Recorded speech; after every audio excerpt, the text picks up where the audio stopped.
Typically, whenever I film these videos, we're right in the depths of my arcade, but this year as a family, we decided to go on a big camping trip. And one of the things that I've brought every single year that we camp with is a portable projector by RCA. And in this video, I'm gonna go over what I like about that projector and some of the things that I think it's lacking, and if ultimately it's worth in buying for your camping trips or general use overall. So let's take a look.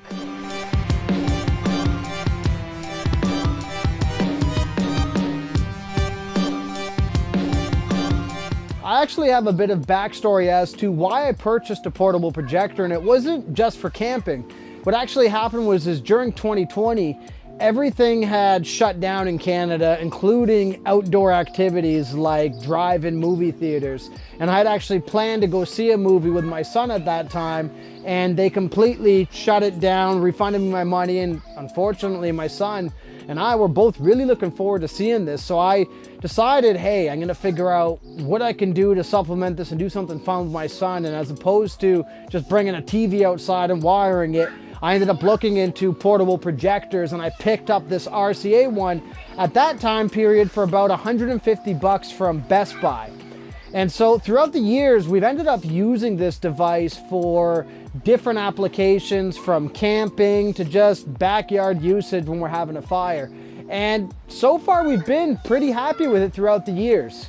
Now, one of the things I want to address is that this device, out of the box, it advertises 1080p, and what I think RCA means by that is that this accepts the signal.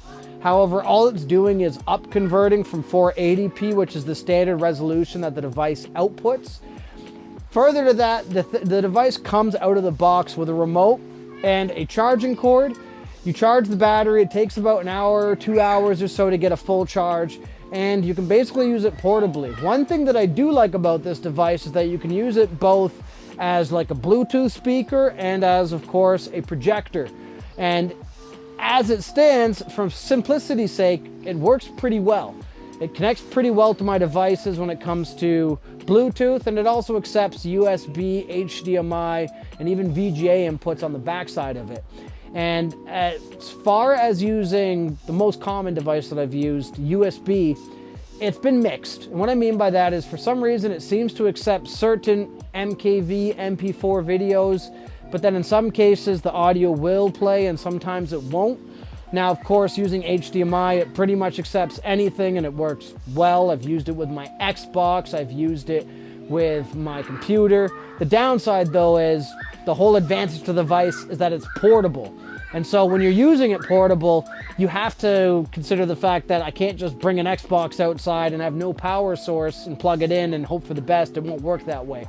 However, you can with a laptop, granted your laptop's fully charged, but a USB, in my mind, makes the complete most sense.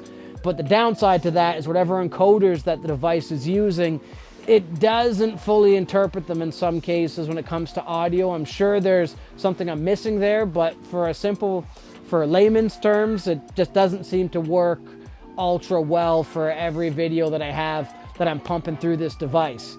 Now, as far as the actual usage of the device, one of the things that you'll notice out of the box is that you need pretty much complete darkness for it to work. It's not a high-powered projector like some of its more expensive counterparts. It typically works best in ultra-low light settings. Further to that, you also need to consider what screen you're going to project it onto. So I purchased originally like a $15 fabric screen, which I got mixed mileage out of. We've used it indoors and just used like thumbtacks on the walls, and we've used it outdoors doing the same thing. I ended up purchasing RCA's actual official projector screen for portable projectors. I think it was for like 50 bucks or something on Boxing Day. It's pretty much just an upgraded version of that fabric screen, but it has 2 different layers to it, so it looks a little better. Now, as far as the video output quality, as I mentioned earlier, this is truly a 480p device ultimately, and if you're looking up close, you're going to notice that the visual fidelity isn't ultra great, nor is it ultra great even sitting from a distance, but it's acceptable. And if you're just want to have your family outside and you want to watch on a large 100-inch plus screen, I think it looks good. And I think for the most part, it performs well enough for what it needs to do. Now, with that being said, is this going to compete with some of the stronger, more expensive counterparts? Absolutely not. Would I use this as my main device for gaming on? Absolutely not.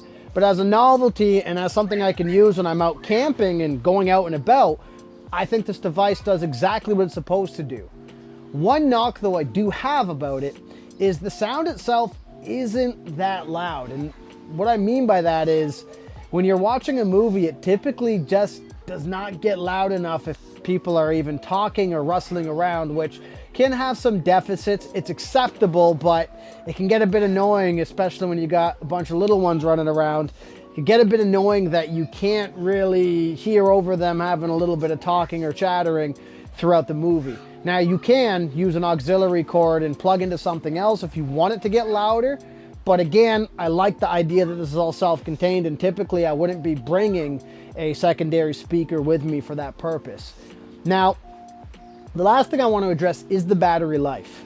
So I'm not exactly sure why, but I've noticed that when you run things off of the USB stick directly, it appears to get about an hour and a half to 2 hours battery life, which will get you through most movies. But of course, there's the logical issue that if a movie's about 2 hours long, it's going to typically power down and shut off. That's one deficit. Now, it does appear to perform better when you're plugging in something like a laptop and streaming directly from it, as I've used it many different times, and you get probably about 2 to 2.5 hours of usage when you're doing it that way. I'm not exactly sure what the difference is. I wager it's probably drawing more power when it's running off of USB, but I will say that probably the biggest weakness to this device and the biggest thing I get frustrated about with this device is the battery life. However, in most cases, my children, who are primarily the ones using this when we're out camping, are only going to really focus for about that time period anyways. So it's not a major issue, but it's definitely a consideration if you're trying to run like a sports event or something off of it, or even trying to game off of it if you have the proper devices to attach to it. Those are definitely a consideration, as it may not perform as well as you'd want it to. So ultimately, the biggest thing I want to put around this device is the fact that I believe now if you want to buy this off of Amazon, it's only $100, and you can sometimes even get it cheaper on sale.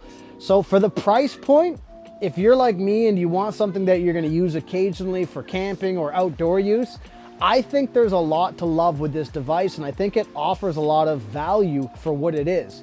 However, there's the asterisk that it does have a lot of deficits. The picture quality is not excellent. The battery life isn't great, and the audio itself is not as loud as it should be.